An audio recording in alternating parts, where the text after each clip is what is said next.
बिस्मिल्लाहिर्रहमानिर्रहीम, अस्सलाम वालेकुम। आपको बताएंगे कि किस तरह आईएसआई के खिलाफ जियो की साजिश बेनकाब हो गई है। आज हामिद मीर साहब के ऊपर पाबंदी लगा दी गई, कैपिटल टॉक वो नहीं करेंगे।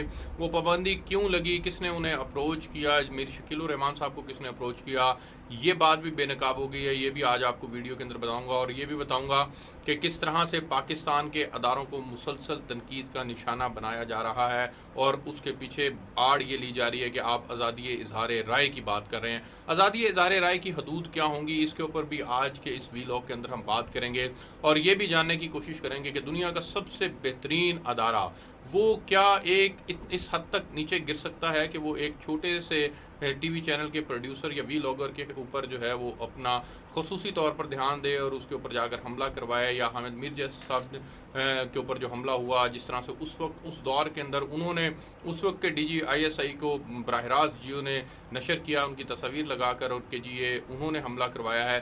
तो इसके ऊपर भी बात करेंगे। आज इस बात को कोशिश करेंगे समझने की कि क्या हमारे अदारे इतने इस हद तक नीचे गिर चुके हैं या फिर हमारे लोग जो छोटे लोग हैं वो अपने आप को बड़े लोगों के साथ मंसूब इसलिए करते हैं ताकि उनकी बात को जो वजन मिल सके और उनकी बात कंसिडर हो सके। इसके ऊपर भी आज के व्लॉग के अंदर बात करेंगे। लेकिन ये सबसे बड़ी बात और सबसे ज़्यादा समझने की बात है कि जियो ने हामिद मीर के ऊपर पाबंदी क्यों लगाई। क्या इसके पीछे आईएसआई है?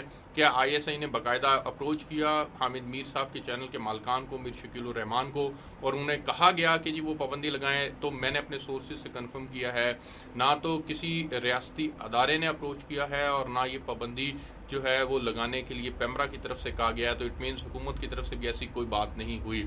और अपनी पोजीशन को हामिद मीर साहब ने भी कहा है, एक दो जगह पे बात की है, बीबीसी से भी उन्होंने बात की है कि जी मुझे कहा गया कि अपनी पोजीशन वाज़ेह करूं। तो मैंने कहा है कि जी आप असद तूर साहब के ऊपर हमला करने वालों को लोगों को गिरफ्तार कर लें, मैं अपने मौक़िफ़ से पीछे हट जाऊँगा, मैं माफ़ी भी मांग लूँगा। अब ये माफ़ी तलाफ़ी की बात की जा रही है और सूरत हाल को इस तरफ लेके जाने की कोशिश की जा रही है।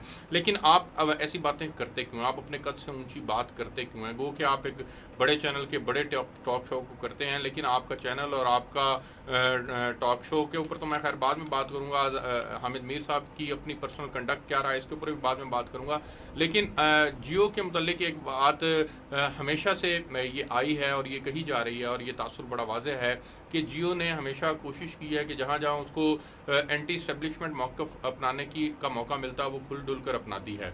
और इसी मौक़िफ़ को बुनियाद बनाते हुए वहाँ पर जो मुख्तलिफ सहाफ़ी पहले भी रहे हैं, जैसे तलत हुसैन साहब रहे गो क्या वो यूट्यूब के ऊपर काम कर रहे हैं, या ये हामिद मीर साहब हैं, ये जिस तरह से मौक़िफ़ अपनाते रहे हैं ये भी हम सबके सामने है। शाहज़ेब खानज़ादा साहब क्या मौक़िफ़ अपनाते हैं ये भी हमारे सामने है। लेकिन इस बात को वाज़ेह हो जाना चाहिए कि इस सारी सूरत हाल को कैश करवाया गया। हामिद मीर साहब के ऊपर पाबंदी लगाकर ये तासुर देने की कोशिश की गई है कि जी जियो के ऊपर बहुत बंदिशें हैं, पाबंदियां हैं, जियो प्रेशराइज हो गया है, जियो के ऊपर प्रेशराइज किया गया है जियो को। लेकिन ऐसी कोई बात नहीं है, जियो को किसी ने कोई प्रेशराइज नहीं किया।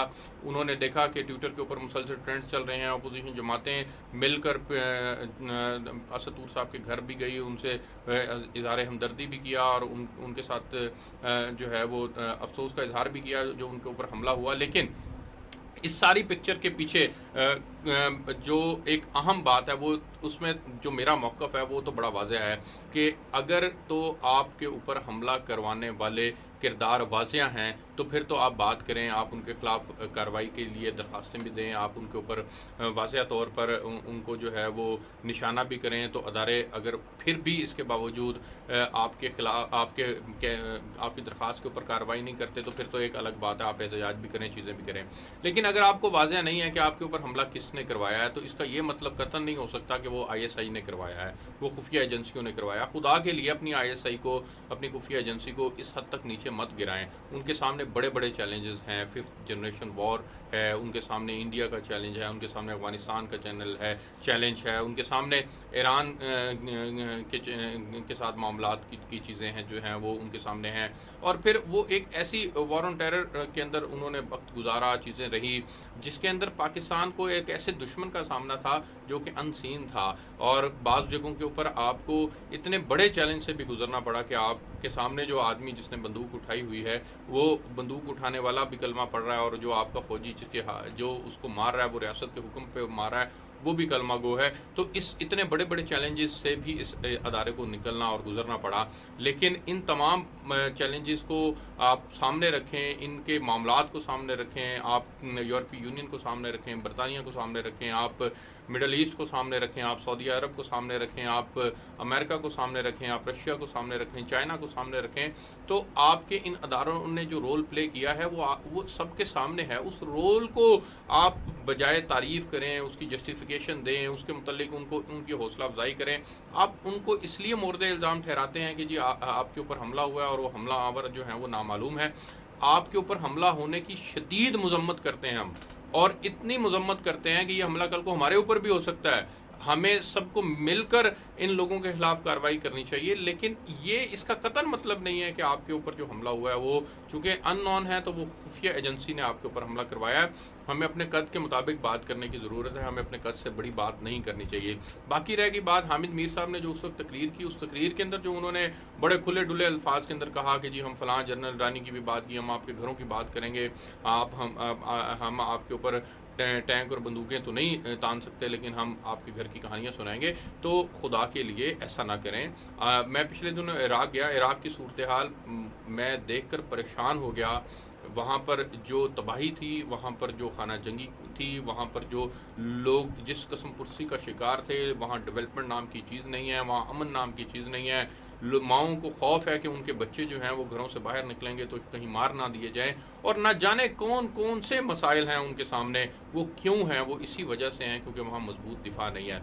आपके मुल्क में अल्लाह ने आप पर करम किया है, आपको बेहतरीन अफवाज दी हैं, आपका मजबूत दिफा है, आप एटमी ताकत हैं, आपका दुनिया के अंदर एक मुकाम है, आप मुस्लिम कम्यूनिटी के अंदर, मुस्लिम ममालिक के अंदर आप बड़े भाई का किरदार अदा करते हैं।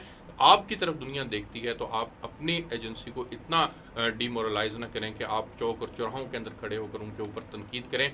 ये तनकीद आपको नहीं करनी चाहिए। जियो ने जो फैसला और जो कदम उठाया है ये उनका अपना ज़ाती कदम है। इसको कतन जो है वो ये ना समझा जाए कि उसको ISI ने मीर शकील साहब को प्रेशराइज़ किया और मीर शकील साहब के प्रेशराइज होने के बाद हामिद मीर साहब के ऊपर पाबंदी लगा दी गई है। इसके ऊपर तो मैंने अपना मौक़िफ़ वाज़ह कर दिया। हमले नहीं होने चाहिए, हमला आवरों की निशानदेही होनी चाहिए, उनको गिरफ्तार होना चाहिए, लेकिन ये कतन नहीं होना चाहिए कि आप उसकी आड़ में ISI को मुर्द इल्ज़ाम ठहराएं। वो बिल्कुल इतने फारिग नहीं है कि वो हम जैसे छोटे लोगों के ऊपर हमलावर हों। एक बात, दूसरी बात यह है कि आज़ादी इज़हार राय की हदूद का तयन भी हो जाना चाहिए। वो पहले भी वाज़ेह है और अब भी वाज़ेह है। आज़ादी इज़हार राय का मतलब ये नहीं है कि आप अपनी लिमिट्स को क्रॉस कर दें। बिल्कुल उसी तरह मैं इसकी मिसाल यहाँ पर पुट करना चाहूँगा जिस तरह से मगरबी मीडिया बाज़ुकात तौहीन रिसालत करता है, बाज़ुकात जिस तरह से वो हमारे नबी करीम हज़रत मोहम्मद मुस्तफ़ा सल्लल्लाहु अलैहि वसल्लम की शान में गुस्ताखी करते हैं, और वो आज़ादी इज़हार राय की आड़ लेते हैं, और हम फिर उसके ऊपर उनको बाउंस बैक करते हुए उनको ये कहते हैं कि नहीं, आप को ये कतन इजाज़त नहीं दी जा सकती कि आप आज़ादी इज़हार राय की आड़ में मुसलमानों के जज्बात को मजरू करें और उनके मुक़द्दसात के ऊपर इस तरह से हमला करें। तो मैं ये समझता हूँ कि हमारी अफ़वाज पाकिस्तान इस पाकिस्तान के लिए वो एक मुक़द्दस जो है वो मुक़द्दसात की तरह है। अवाम के जज्बात उनके साथ जुड़े हुए हैं, क्योंकि पाकिस्तान का अमन जो है वो उसकी अगर कोई बुनियाद बनते हैं तो वो यही अफ़वाज पाकिस्तान बनते हैं। और इन्हीं अफ़वाज पाकिस्तान की बदौलत आप रात को घर के अंदर सुकून की नींद सोते हैं और ये बॉर्डर के ऊपर अपनी ड्यूटी सर अंजाम दे रहे होते हैं। तो आप ये नहीं कह सकते कि जी जमहूरी इक़दार और जमहूरी रवायात और जमहूरियत की बहाली के लिए जो अफ़वाज का जो इस्टेब्लिशमेंट जो इसके ऊपर कदगन लगाती रही है, जो आइन को मुअत्तल और एब्रोगेट करती रही है, ये तमाम बातें इस बात को बुनियाद नहीं बनाई जा सकती कि अब हालात बदल चुके हैं। मुशर्रफ दौर के बाद चीज़ें बदल चुकी हैं। अब आप ये कह सकते हैं कि ये हाइब्रिड किस्म की डेमोक्रेसी है, लेकिन इसका ये कतन मतलब नहीं है कि वो इस कदर चीज़ों के अंदर इन्वॉल्व हो चुके हैं, इस कदर इस कदर वो नीचे गिर चुके हैं कि वो सहाफ़ियों के ऊपर भी हमला आवर होना शुरू हो जाएं। तो आपको आज़ादी इज़हार राय की आड़ में ये कतन इजाज़त नहीं है कि आप पाकिस्तान के अदारों के ऊपर तनकीद का निशाना बनाएं। इस सिलसिले को बंद होना चाहिए, और पाकिस्तान के अदारों को मजबूत करने के लिए, पाकिस्तान के अंदर जमहूरियत को मजबूत करने के लिए बहुत ज़रूरी है कि हर अदारा अपने अपने तौर पर अपनी अपनी हदूद के अंदर रहता हुआ काम करे। और हर आदमी, जिस तरह से अदारों की आप हदूद की बार बार बात करते हैं कि जी अदारे अपनी हदूद में रहें, इसी तरह सहाफ़ी भी अपनी हदूद के अंदर रहे, इसी तरह से इस्टेब्लिशमेंट भी अपनी हदूद के अंदर रहे, हुकूमत भी अपनी हदूद के अंदर रहे। अब हर किसी को फिर अपनी हदूद में रहना होगा। ये नहीं हो सकता कि आप दूसरों को तो हदूद के अंदर रहने का ताना और दूसरों को तो नसीहत करें, लेकिन खुद आप अपनी हदूद को क्रॉस कर दें। तो आपको अपनी हदूद को क्रॉस नहीं करना चाहिए। अगर कहीं पर कल को आपके एहतसाब की बात आती है तो फिर आपको अपने आप को भी एहतसाब के लिए पेश करना होगा, बिल्कुल उसी तरह पेश करना होगा जिस तरह से आप दूसरों का एहतसाब मांगते हैं। अगर आप दूसरों का एहतसाब मांगते हैं तो अगर आपके ऊपर एहतसाब की बात आती है तो फिर आपको भी अपने आप को एहतसाब के लिए पेश करना होगा। मैं इन्हीं अल्फाज के साथ कि हम बात को अपनी को समेटूंगा कि हमें अदारों के ऊपर हमला आवर नहीं होना, हमें अपनी हदूद के अंदर रहना है। जिस तरह से अदारों से हम तवक्का करते हैं कि वो अपनी हदूद में रहें, इसी तरह से मैं समझता हूँ कि हमें भी अपनी हदूद का तयन होना चाहिए और हम भी अपनी हदूद में रहें। बाकी हामिद मीर साहब के ऊपर पाबंदी चंद दिन के लिए पाबंदी है, इसका मकसद सिर्फ आवाम को ये तासुर देना है कि जी शायद हम प्रेशराइज होकर ये काम कर रहे हैं। तो सोर्सेज ये कंफर्म कर रहे हैं कि ये कोई प्रेशराइज नहीं हुआ, ये इनका ज़ाती फ़ैसला है, ज़ाती मामला है और इसको कतन किसी अदारे से एक बार फिर मैं कह रहा हूँ कि नहीं जोड़ा जाना चाहिए।